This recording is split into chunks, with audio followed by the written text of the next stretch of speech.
네, 자, 이 시간에는 우리 교재 82페이지. 자, 앞 시간 끝날 쯤에 우리가 유형자산의 취득 원가, 유형자산의 취득 가격은 취득 시 모든 부대 비용을 다 포함합니다. 세금까지도 포함합니다. 그랬죠? 그러면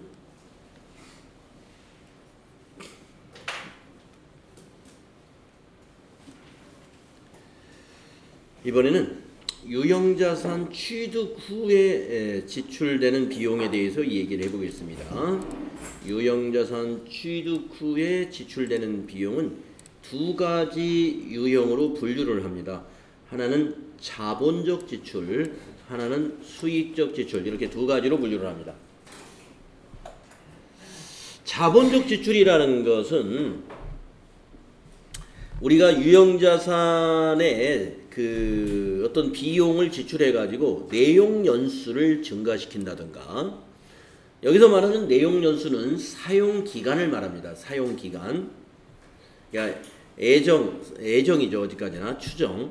그래서 내용 연수를 사용 기간을 늘린다든가, 아니면 생산 능력을 증대한다든가, 원가를 절감한다든가, 품질을 향상시킨다든가, 이러한 경제적 효익이 있다라고 하면은 그것은 자본적 지출로 봐서 그 비용을 비용 처리 안 하고 해당 자산으로 처리한다는 거예요.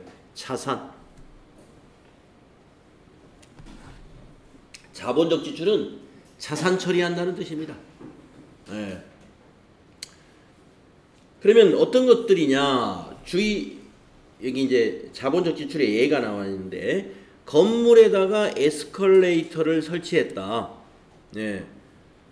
그러면은 우리가 만약에 그 공장 건물에 에스컬레이터를 설치했다면 그 공장에서 일하는 작업자가 1층에서 2층 올라갈 때, 옛날에는 만약에 계단으로 올라갔다, 에스컬레이터 놓고 하면은 더 빠르게 올라가죠. 그러면 생산성이 좋아지겠죠. 그것만이 아니라 공장의 가격도 올라가겠죠. 에스컬레이터가 있는 공장하고 없는 공장하고 다를 테니까. 상가 건물이라 하더라도 마찬가지겠죠. 그래서 이런 것들은 우리가 비용 처리 안 한다 이겁니다. 뭘로 본다? 건물로 회계 처리한다. 또 증설. 건물을 3층이었는데 한 층을 더 올린다든가, 이런 것도 한 층 올리는 데 들어가는 비용이 있죠. 그거를 비용 처리 안 하고 건물로 자산 처리합니다. 이런 얘기예요. 냉난방 설치, 냉난방 장치의 설치라는 건 저 에어컨을 설치했다는 것이 아닙니다. 에어컨은 비품이고, 냉난방 장치의 설치라는 것은 이 건물의 내부 시스템에다가 집어넣는 거예요. 천정이라든가 벽체라든가 이런 속에다가 집어넣는 거, 건물 일체형으로 만드는 게 있죠. 이런 것들은 우리는 자본적 지출, 자산 처리한다는 거 기억하셔야 돼요. 자, 두 번째, 수익적 지출 보겠습니다. 수익적 지출. 우리 유형자산을 취득한 후에 지출하는 것 중에 수익적 지출은 우리가 일반적으로 수선비에 해당되는 겁니다. 비용 처리하는 거예요. 단기에 비용 처리하는 거. 어떤 것이냐? 이 지출은 말이죠, 원상회복을 한다 이거예요. 원상회복. 건물 같은 것이 오래되면은 건물 벽이 때가 많이 끼어요. 그러면 페인트 칠을 다시 한번 깨끗이 하죠. 그거는 우리가 원상회복이라고 그러죠. 그런 건 수선비로 처리하라 이거. 단기 비용. 능률 유지, 수선 유지를 위한 성격이다 이런 얘기입니다. 그래서 건물에 도색을 했다, 유리창이 깨져서 교체했다, 무슨 소모품을 교체했다, 이런 것들은 모두 현상 유지를 위한 비용으로서 수익적 지출은 뭐다? 비용 처리하시오 하는 거예요. 비용 처리. 비용 처리할 때 개정 과목은 보통 이제 건물이나 비품이나 기계장치 이런 것은 수선비라고 하고, 차량 같은 경우는 차량 유지비라고 해요. 개정 과목이 좀 달라요. 차를 고치는 거, 이런 것들은 차량 유지비. 개정 과목을 건물이나 기계장치나 비품 같은 것을 고쳤다. 수선비. 예. 그래서 여러분이 우리 자산을 취득한 후에 지출되는 비용을 말이죠. 회계 처리할 때는 그 성격을 잘 가지고 성격을 잘 분류하셔야 돼. 그래서 자본적 지출이면 자산으로 회계 처리하고 수익적 지출이 성격은 비용으로 제대로 처리를 해야 유용한 회계 정보가 제대로 만들어지는 겁니다. 여기에서도 속임수를 쓸 수가 있어요. 네. 만약에 회사가 지금 몇 년째 계속 적자를 내고 있어가지고 아주 외부에서 보는 눈이 굉장히 안 좋아. 그래서 앞으로 은행에서 더 이상 우리를 추가 대출을 해줄지 의문이에요. 그렇게 되면은 우리 회사 성적표를 가능한 한 좋게 만들려고 너무 애를 쓴 나머지 전부 다 수익적 지출인데 모든 지출을 전부 자본적 지출로 회계 처리를 했다. 공장의 기계가 다 망가져가지고 맨날 고치느라고 수선비가 10억이 들어갔어요. 매달 고쳐야 돼. 맨날 오래돼가지고. 그 수선비만 10억 들어갔어요. 무슨 원가 절감이라든가 생산력 증대를 위해서 고친 게 아니라 망가져서 고친 거예요. 그런데 10억을 이거 사장님이 경리부장 이거 자본적 지출로 처리하세요. 그런단 말이에요. 그러면 기계장치로 처리하라는 말이에요. 기계장치. 그러면 어떻게 됩니까? 10억이 수선비에서 빠지니까 이익이 10억이 크게 나오겠죠. 그리고 자산이 부풀려지고 기계장치 금액이 더 늘어난다 이런 얘기죠. 그런 걸 우리가 분식회계를 한다고 그랬잖아요. 그래서 장치산업, 기계장치 같은 것이 굉장히 많은 그런 분야에서는 또 이걸 가지고 유형자산의 취득 그 지출에 관한 이런 비용이 이게 굉장히 큰 공장들이 많아요. 장치산업 같은 경우는. 그래서 이거를 수익적 지출과 자본적 지출의 애매한 부분들을 이용해 가지고 분식회계를 해서 뭡니까? 회계 정보가 충실하지 않은 그런 정보들이 있다 하는 얘기입니다. 자, 그래서 여기서 지금 그런 부분을 한번 우리가 알고 가자 이거. 수익적 지출과 자본적 지출을 구분해야 되는 이유, 지금 말씀드린 그 이유이다 이런. 어떤 특정한 지출을 수익적 지출로 처리하느냐 아니면 자본적 지출로 처리하느냐에 따라 기업의 재무 상태와 경영 성과는 아주 달라진다 이겁니다. 같은 게 아니에요. 어차피 뭐 돈은 맞을 텐데 돈 맞추는 게 재무회계가 아니죠. 경영 성과와 재무 상태를 나타내는 거니까. 즉 수익적 지출로 처리해야 할 것을 자본적 지출로 처리하면 그 사업연도의 이익이 어떻게 돼요? 과대하게. 왜? 비용이 줄어버렸기 때문에. 그렇게 될 뿐만 아니라 유형자산이 과대하게 표시가 된다는 겁니다. 반대로 자본적 지출로 처리해야 할 것을 수익적 지출로 처리하면 이익이 과소하게 표시가 되고, 이익이 과소하게 표시되면 정부에서 불편해할 것은 뭘까요? 법인세가 조금 들어오겠죠. 10억이 그게 자본적 지출이니까 그걸 자산 처리하고 비용 처리해서는 안 되는데 이걸 비용 처리해 버렸네. 그러면 10억만큼 이익이 줄어들어 버렸죠. 그러면 10억에 대한 만약에 법인세 10%만 잡아도 1억. 1억이 국고 손실이 났어요. 만약에 대기업에서 그랬다 그러면 법인세가 20% 정도 될 테니까 10억에 20%면 2억 뭐 이런 식의 우리가 쉬운 계산을 할 수가 있습니다. 자, 그래서 이렇게 해도 안 되고 저렇게 해도 안 되는 거예요. 사실대로 해라 이거예요. 사실대로. 자, 그래서 우리가 수익적 지출과 자본적 지출을 오류했을 때 자산과 비용에 어떠한 영향을 미치는지 요거 알고 있어야 되겠다 하는 거예요.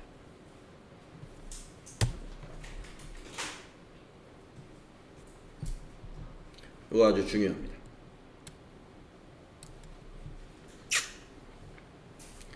자, 그 다음에 이제 유형자산의 감가상각이라는 것을 또 공부해야 돼요.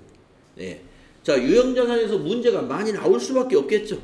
지금 보니까 내용이 많지 않습니까? 예. 내용이. 유형자산 취득에 관한 거, 그 다음에 유형자산 취득 후의 지출에 관해서 자본적 지출과 수익적 지출로 잘 분류해야 된다는 것과 또 이번에는 유형자산이라는 것은요.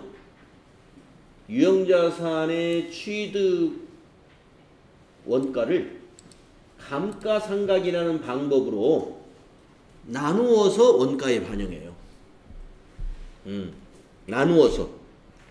그러니까 우리가 신규로 사업을 시작하는 경우에 2019년도에 제조업을 하나 시작을 하려고 해요. 그러면 2019년도에 제조업을 시작하는 회사는 토지도 사야 되고 거기다가 공장도 지어야 되고 엄청난 유형자산에 투자가 들어가죠. 예. 그러면 첫 해에는 말이죠. 예. 매출을 올린다든가 이런 것이 그 투자한 거에 훨씬 못 미칠 텐데 그러면 첫 해 단기 순손실이 마이너스 수백억 이렇게 나오겠죠. 그렇지 않습니다 하는 거다 이거. 왜?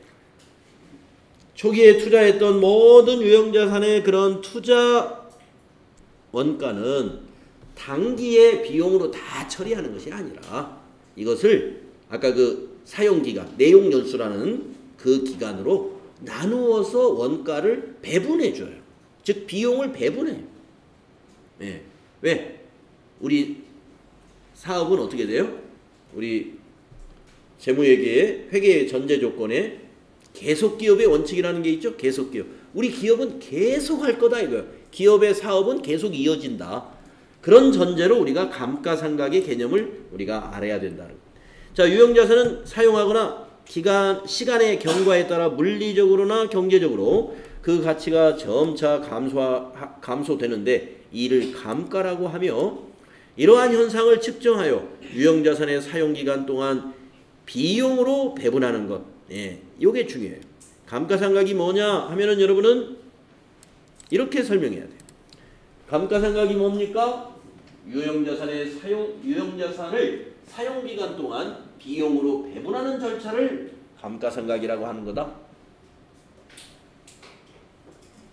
유형자산을 사용기간 동안 비용으로 배분하는 절차. 그걸 감가상각이라고. 그리고 그 계산한 금액을 감가상각비라는 비용으로 처리해요. 개정과목이 감가상각비. 그래서 감가상각비를 계산하기 위해서는 감가상각 대상 금액, 이게 뭐예요? 취득금액이 되겠죠. 거기에다가 감가상각 기간, 이게 뭐예요? 사용 연한이 되겠죠. 그 다음에 감가상각 방법, 방법은 4가지 정도의 방법이 있어요. 이것을 알아야 한다. 근데 그 밑에 주의해 보면은 꼭 알고 가셔야 되는데 가끔 이론 시험으로 나오니까 뭐냐면은 감가상각을 하지 않는 유형자산이 뭐냐? 그러면 이것과 이거다. 감가상각을 하지 않는 유형자산은 딱 2개입니다. 토지 그리고 건설 중인 자산입니다. 먼저 토지는 왜 안 하느냐? 여러분도 아마 금방 이해하실 거예요. 아까 감가라는 것은 원래 시간이 경과함에 따라서 물리적으로나 경제적으로 그 가치가 점차 감소하는 것을 우리가 감가라고 하는 건데 과연 토지가 시간이 경과함에 따라서 경제적으로 그 가치가 감소하느냐 이거예요. 현실적으로. 오히려 반대가 되죠. 시간이 경과하는데 토지는 더 가치가 경제적 가치가 더 지금 오르고 있는 셈이에요. 그러니까 감가를 할 필요 없는 거죠. 오히려 재평가해야 돼. 나중에 자산을 재평가해가지고 장부 고쳐야 돼. 가격을 올려놔야 돼요. 자, 그래서 안 하는 거고 감가를 토지는. 두 번째, 건설 중인 자산은 그럼 왜 안 하느냐? 우리가 감가상각비라는 걸 계산하려면은 감가상각 대상 금액이 확정돼야 돼. 이것이 몇 천만 원짜리인지 몇 백만 원짜리인지가 확정돼야 되는데 건설 중인 자산이라는 것은 아직 아직 완성이 안 됐기 때문에 확정이 안 됐어요. 그러니까 감가상각을 아직 시작할 수가 없는 거죠. 그런 이유 때문에 건설 중인 자산 감가상각 안 한다. 네, 그거 알아두시고, 그럼 이제 다음에 감가상각 방법에 대해서 다음 페이지 보시면, 먼저 우리가 감가상각 대상금액이라고 했었는데, 감가상각 대상금액이라는 건 뭐냐 이거예요. 취득원가예요. 취득원가. 그런데 취득원가를 전부 다 감가상각을 하느냐, 잔존가치가 인정된다면 잔존가치 뺀 것만 감가상각을 해야 되지 않느냐. 그래서 잔존가치를 뺍니다. 그러면 이 잔존가치라는 말은 무슨 말이냐? 밑에 설명이 안 나오네. 네, 여기 나오네. 잔존가치라는 것은 자산을 내용연수가 종료하는 시점까지 사용하였다고 가정하여 처분시 받을 수 있는 금액이에요. 예. 잔존가치가 없다고 보는 것들도 많이 있습니다. 네. 그러나 이제 뭐 기계장치 같은 경우는 뭐 기계장치가 굉장히 좋은 철로 만들어져 있어요. 굉장히 좋은 철. 그러면 그 철값으로만 받아도 꽤 나가는 그런 기계장치도 있죠. 그렇기 때문에 잔존가치가 인정되는 경우는 잔존가치를 뺀 나머지만 가지고 감가상각을 하는 겁니다. 자, 감가상각 대상금액 원칙적으로 취득금액을 취득원가라 한 거예요. 원칙적으로 취득금액인데 잔존가치가 있으면 뺀다. 두 번째, 감가상각 기간은 우리가 내용연수라고 불러요. 내용연수. 내용연수는 뭐냐? 그 자산을, 이 자산이 사용 가능할 것으로 기대되는 기간, 어디까지나 추정이에요. 이것도. 그러니까 사용 가능할 것으로 기대되는 기간. 그래서 만약에 건물이다 그러면 이 건물 40년 사용할 수 있다. 콘크리트 건물이니까. 그러면 내용연수 40년. 건물을 40년간 쪼개서 비용 처리합니다. 만약에 자동차다 그러면 자동차 5년이다. 5년이면 자동차가 아마 제대로 제 역할을 하기 어려울 거야 하면 내용연수를 5년으로 2천만 원짜리 승용차를 1년에 400만 원씩 감가상각비로 비용을 나누어서 5년간 2천만 원을 상각한다. 다음에 세 번째, 감가상각 방법. 네, 감가상각 방법은 이와 같이 네 가지 방법이 있습니다. 정액법, 정률법, 연수합계법, 생산량 비례법. 네. 정률법과 연수합계법은 체감잔액법이라고도 한다. 체감잔액법. 체감. 점점 감소한다 이 말입니다. 체감. 네. 점점점 감소하는 것. 체감. 그래서 정률법하고 연수합계법은요. 첫 해에 감가상각이 많아요. 그러면서 두 번째 해, 세 번째, 네 번째 해에는 점점점 감소합니다. 정액법은요. 일정합니다. 5년간이다 그러면 1차 년도부터 5차 년도까지 똑같은 금액으로 이렇게 수평적으로 감가상각을 해요. 수평적으로. 그런데 체감잔액법은 첫 해에는 높았다가 2년차 뚝 떨어져가지고 3년차 떨어지고 이렇게 이런 이런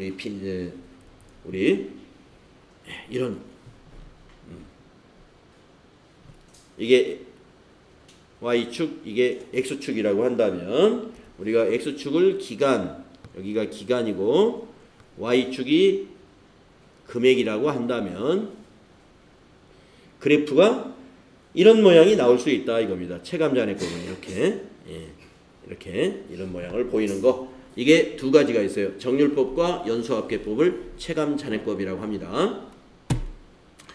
그러면 맨 끝에 있는 생산량 비례법은 광업에서 주로 많이 씁니다. 광업, 유전업, 가스업, 가스를 이렇게 해저에서 가스를 이렇게 캐낸다든가. 유전이다 그러면 기름을 캐내는 거. 예. 금을 캐내는 거. 이런 것은 생산량 비례법이라고 그래서 만약에 그 광산이 있으면 그 광산에 매장되어 있는 그 광물이 조사된 양이 있겠죠. 조사된 양. 광물 탐지반에서 조사해 보니까 거기에 뭐 은이라고 할까요? 은이 10,000톤이 매장되어 있는 것으로 조사가 됐다. 그러면 앞으로 여기서 은 10,000톤을 이제 채굴을 할 거예요.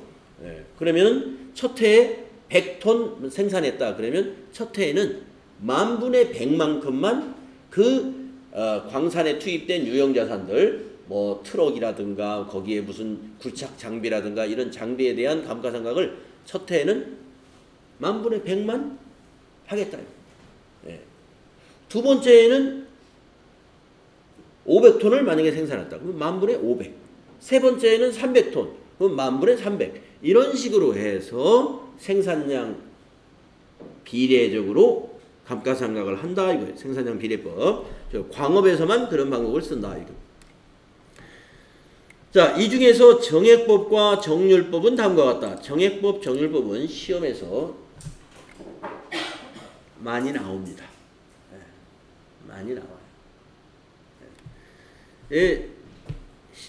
우리가 그 실기에서는 이 더존 스마트 A 프로그램이 정액법, 뭐 내용연수 몇 년, 취득금액 얼마 하면 지가 다 계산을 해버려요. 그러니까 실기에서는 계산하는 것을 여러분이 걱정할 필요는 없어요. 실기에서는 그 메뉴만 잘 쓸 줄 알면 돼요. 근데 우리가 계산하는 법이 어디에 중요하냐면 이론에 나오기 때문에.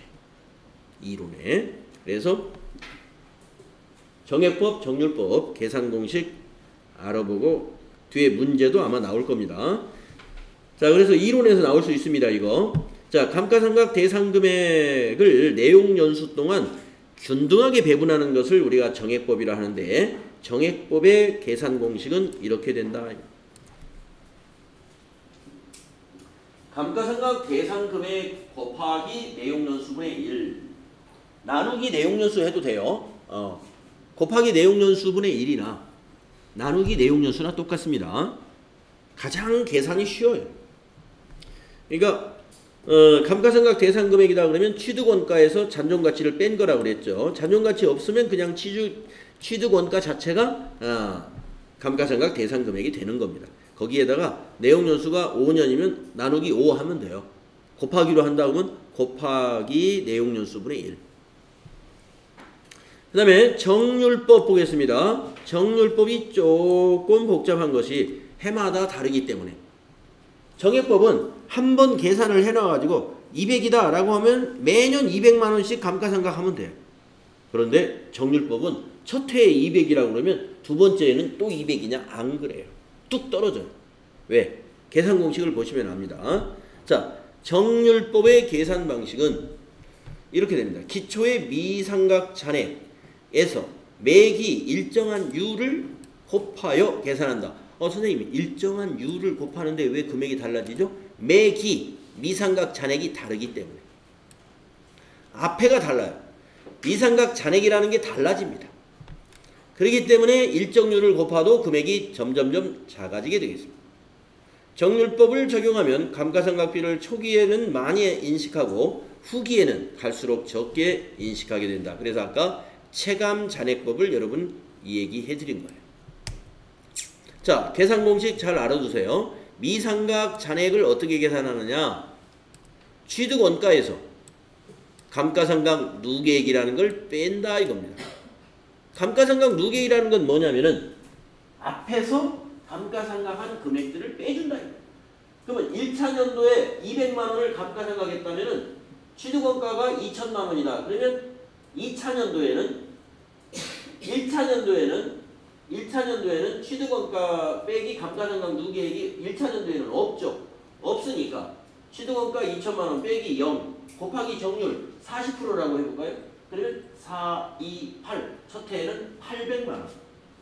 자, 두 번째 해를 한번 계산해볼까요? 자, 미상각 잔액이 첫 해, 2차 년도에는 어떻게 되느냐? 2천만 원에 샀는데 감가상각 누계액이 800만 원이 됐어요. 그러면 미상각 잔액은 1,200만 원이죠. 1,200만 원에 40%. 그러면 400에다가 428, 480만 원. 첫 해에 800만 원에 2차 년도에는 480만 원으로 감가상각비가 뚝 떨어지죠. 그래서 미상각 잔액이 해가 거듭될수록 자꾸 작아지기 때문에 점점점 작아지는 방식으로 감가상각을 한다. 그 대신 첫 해에는 많이 합니다. 자, 정률법 계산 방식 잘 알아두시고 이 공식 꼭 외워둬야 돼요. 자, 그러면 이렇게 계산을 해가지고 우리는 감가상각을 어떤 회계 처리를 어떻게 합니까? 이렇게 하시오. 보고기간 말에 감가상각을 합니다. 또는 그 자산을 처분하는 시점에서 감가상각 해가지고 처분을 하기도 합니다. 그러니까 감가상각비에 대한 회계 처리를 언제 하느냐? 두 가지 경우가 있어요. 지금 계속 사용하고 있다. 결산 때 합니다. 결산 때. 결산 수정분계의 단골이에요. 감가상각 하는 거. 예. 결산 때마다 해야 돼. 또 만약에 8월 21일 날 8월 21일 날 우리 회사에 건물 하나를 처분했어요. 그러면은 지금 우리 회사 장부에는 우리 회사 건물 하나가 어디에 있는 건물 하나가 감가상각이 어느 시점까지 되어 있냐면은 2018년 12월 31일 결산 시점까지 감가상각이 돼 있는 겁니다. 그러면 그 뒤로부터 감가상각한 뒤로부터 지금 몇 개월이 지났어요? 7개월하고 21일 8개월이 다 지나가죠. 8개월 분에 대한 감가상각을 해야 돼요. 감가상각을 그래야 처분에 관한 회계 처리를 정확히 할 수 있습니다. 그래서 감가상각은 처분 시에도 하는 것이 원칙입니다. 우리 FAT 1급 시험에서는 결산 시에 하는 것만 주로 나올 거예요. 결산 시에 하는 것만. 그래서 우선 결산 시, 보고기간 말에 하는 것만 우선 신경 쓰시고. 앞으로 급수가 높아진 것을 여러분이 공부할 때는 이제 처분할 때도 처분 시점까지 감가상각을 또 한다. 그래서 보고기간 말에 단기에 해당하는 감가상각비 금액을 감가상각비 계정 차변에 기입합니다. 여러분 감가상각비는 판매관리비예요. 요거 판매관리비. 그래서 비용입니다. 그래서 비용 발생은 차변이잖아요. 그래서 차변에 기록한다. 그리고 대변에 가는 것은 뭐냐? 감가상각 누계액이라는 계정에 기입합니다. 감가상각 누계액이라는 계정 과목은 또 뭐냐? 그 밑에 괄호로 표시되어 있죠? 유형자산의 차감 계정입니다. 네, 가치가 이만큼, 감가상각 누계액만큼 가치가 이미 감소되었다라는, 가치 감소분이라는 건 뭐예요? 유형자산에서 빼줘야 되는 거죠. 빼줘야 되는 거. 네. 빼줘야 되는 거예요. 그래서 감가상각 누계액이라는 것은 유형자산의 차감 계정이다 이겁니다. 여러분 지금 차감 계정이 꽤 지금 여러 번 나오죠. 지금 감가상각 누계액 차감 계정 했었고, 이 앞에서 우리 재고자산 공부할 때 재고자산 평가, 재고자산을 저가법으로 평가할 때 차변에는 재고자산 평가 손실이죠. 그는 매출 원가의 가산이 되고, 대변에는 재고자산 평가 충당금이죠. 재고자산 평가 충당금은 재고자산의 차감 계정이었죠. 또 대손충당금이라는 거 우리 매출채권 공부하면서 대손충당금 나왔었죠. 대손충당금은 매출채권의 차감 계정. 다 까먹었어요? 자꾸 되살려 내야 됩니다. 자꾸 되살려 내야 돼요. 차감 계정들이 지금 여러 개 나왔어요. 지금 벌써. 오늘 또 감가상각 누계. 우리가 이제 강사들이 감가상각 누계 너무 말이 기니까 뭐 빨리빨리 얘기하려고 감누 얼마 뭐 이렇게 하기도 해요. 감누. 감누 하면 감가상각 누계액이 너무 기니까 노트에 쓸 때도 옆에 꽉 찼어. 그러면 감, 점, 누 하면 감가상각 누계. 예? 감루. 자, 그래서 이렇게 감가상각시 회계처리, 차변의 비용, 감가상각비, 대변에는 유형자산의 차감계정, 감가상각 누계 이렇게 분계를 한다는 거 알고 가야 되겠습니다. 그러면 장부에는 어떻게 반영이 되느냐? 만약에 그 건물이 50만 원에 취득을 하는 거다. 그런데 지금까지 2019년 12월 31일 현재 감가상각 누계액이 10만 원이라면 차감 계정으로서 건물 바로 밑에 이와 같이 표시가 된다. 이런 얘기. 그러면 우리가 요 40만 원을 뭐라고 불러야 되느냐? 이것을 우리가 그 유형자산의 장부 금액이라고 부른다. 이거. 장부 금액이다. 유형자산의 장부 금액은 뭐냐? 유형자산의 취득 금액에서 감루를 차감한 것이다. 장부 금액. 알고 계셔야 돼요. 우리가 장부 금액을 알아야 처분 시 회계 처리를 할 수가 있어요. 그래서 아까 제가 감가상각을 처분할 때 한 번 한다 그랬잖아요. 감가상각을 처분할 때 한 번 해야 된다. 그래야 처분 시 회계 처리를 할 수가 있어요. 정확한 회계 처리. 작년 결산 때 감가상각 해놓은 거 가지고 회계 처리하면 그건 정확하게 한 게 아니에요. 예. 처분 시점으로 다시 감가상각을 또 한번 해가지고 작년까지 감가상각 한 거에다 그걸 더해야 돼. 그래야 이 감가상각 누계액이 제대로 나오죠. 그래야 장부금액이 제대로 나오죠. 이 장부금액과 뭐를 비교하느냐면 처분금액을 비교하는 거예요. 장부금액과 처분금액을 이 두 가지를 비교해서 장부금액보다 처분금액이 크다. 그러면 이익이 발생하는 거예요. 처분이익. 예. 장부금액이 40만 원인데 60만 원을 받고 팔았다. 20만 원의 처분이익이 발생하는 것이고, 장부금액이 40인데 30만 원에 팔았다. 10만 원의 처분 손실을 발생하게 되는 거죠. 자, 그래서 그 밑에 처분시 회계 처리를 우리가 해보자. 유형자산 처분시 회계 처리, 이거는 여러분이 나중에 실무에서 아주 연습을 많이 할 겁니다. 아주 중요한 이유가 뭐냐? FAT 1급 시험이 1년에 6번이 있는데 한 번도 이것이 빠진 적이 없다는 거죠. 예, 1년 내내 출제가 된다. 뭐가? 유형자산 처분에 관한 실기 문제. 전표 작성하는 문제. 실제 실기는 이거보다 훨씬 복잡합니다. 왜냐? 여기 지금 부가세가 없어. 하나도. 아직 부가세 이론을 안 배웠기 때문에 여기는 지금 아주 부가세를 무시하고 지금 예제를 만들어 놨어요. 그러나 실제로는 유형자산 처분하면은 부가세가 발생합니다. 부가세가. 그렇기 때문에 부가세 관련된 회계 처리까지 함께 공부할 거고, 아직은 우리가 부가세 이론을 좀 있어야 배우니까 그 전까지는 우선 이렇게라도 알아놓자 하는 겁니다. 자, 유형자산 처분 시 금액과, 이건 처분 금액을 말하죠. 장부 금액을 비교하여 차액에 대한 금액을 유형자산 처분 손익으로 인식합니다. 예를 들어서 요 밑에 보면 처분 금액이 크다. 그럴 때는 이익이 나오는, 유형자산 처분 이익이 나온다고 그랬죠. 자, 그러면 요거를 숫자를 넣어서 한번 연습을 하죠. 이거 부가세는 무시하고 없는 걸로 하고 요렇게 나오도록 한번 예제를 하나 만들어 보겠습니다.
네, 이 거래를 한번 분개를 하면 이와 같은 분개가 나오겠다 하는 얘기죠.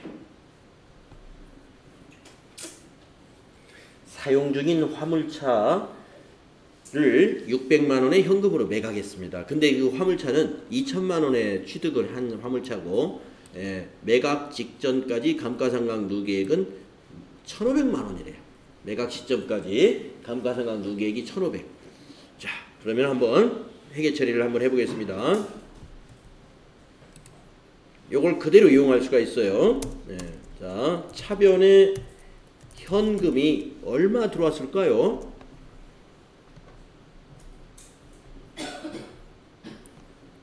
이 거래에서 차변에 현금 얼마 들어왔어요? 예, 600만 원 들어왔습니다.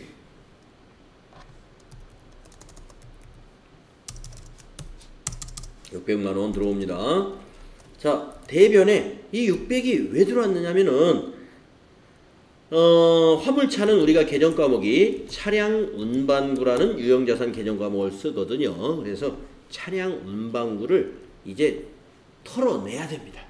그러면 우리 차량 운반구에는 지금 장부가 얼마로 적혀 있느냐?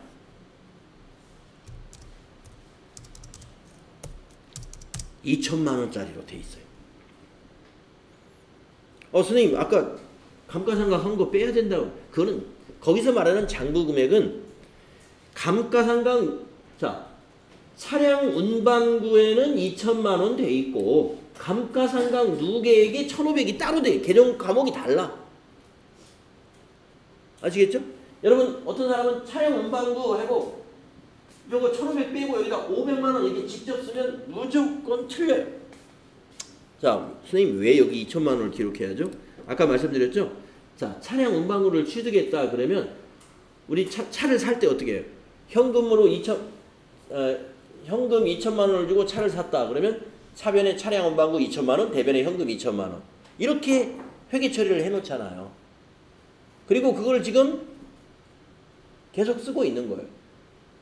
1년이 지나든 2년이 지나든 차량 운반구 계정에 가면 그냥 2천만 원 적혀 있는 거예요. 그래서 처분하는 날은 반대 대변에다가 2천만 원을 써주어야 차량 운반구가 제로가 되는 거예요. 제로. 그러면 선생님 이건 뭐였어요? 이거는 감가상각 누계액이라는 계정이 따로 있어. 그 원장이 따로. 예, 따로 있는데 그걸 우리는 이 차량 운반구의 차감 계정으로 이용하고 있는 거예요. 자, 그래서 그러면 차량 운반구가 없어지는데 이 차량 운반구의 차감 계정 요것도 같이 없어져야죠. 같이 없어져야 됩니다. 그러면 여러분 아까 감가상각을 할 때 차량 감가상각을 할 때 우리가 감가상각 누계액이 어디로 만들어져요? 대변에서 만들어지죠. 대변에서 발생하잖아요. 감가상각 누계액이. 이거를 처분할 때는 반대에서 없어집니다. 그래서 이 자리가 감가상각 누계액이 오는 거예요. 반대에서 없어집니다. 항상 없어질 때는 반대. 차량을 살 때는 차변의 차량 운반구지만 처분하면 대변의 차량 운반구가 가듯이 감가상각 누계액도 결산 때 감가상각에 대한 회계 처리할 때는 감가상각 누계액은 대변에 가지만 처분할 때는 반대로 차변에 와서 없어져야 돼요. 얼마가? 몽땅. 몽땅 1,500만 원이 처분하는 날은 제로가 돼야 된다 이거예요. 이 두 개 다 털어내는 거예요. 이것도 자산도 털어내고 자산의 차감 계정도 털어내고 이제 처분했으니까 우리 회사에 흔적이 없어요. 다 털어내야죠. 자, 그렇게 되면은 차변의 합계는 2,100만 원입니다. 근데 대변의 합계는 2천만 원이죠. 예. 그럼 100만 원이 대변이 부족하죠. 이게 바로 뭐냐면 유형자산 처분 이익이라고 하는 영업의 이익이 되는 거예요. 유형자산 처분 이익은 영업의 이익에 해당이 됩니다. 100만 원 이렇게 회계처리가.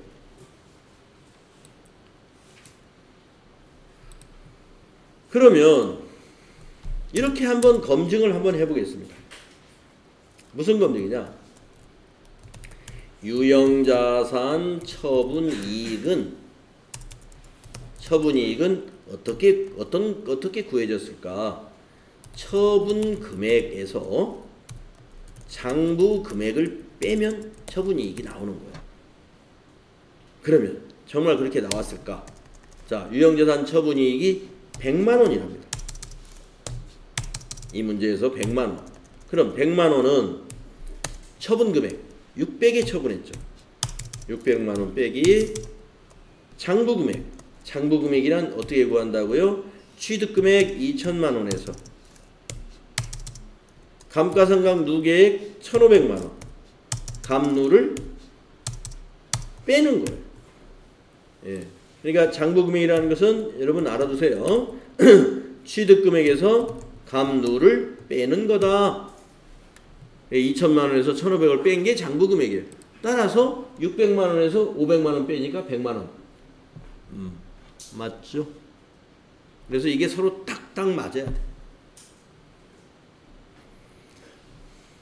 그 밑에 있는 분계는 이 분계의 반대가 되겠습니다. 예. 유형자산 처분 처부가 아니라 처분이겠죠? 유형자산 처분 손실도 나올 수 있어요. 손실은 뭐냐? 이걸 600에 팔지 못하고 400에 팔았으면 손실이 나오죠. 이때 손실은 유형자산 처분 이익은 대변에 오지만 유형자산 처분 손실은 차변에 나타납니다. 차변. 비용이니까. 비용은 차변에서 발생하고 이익은 대변에서 발생하죠.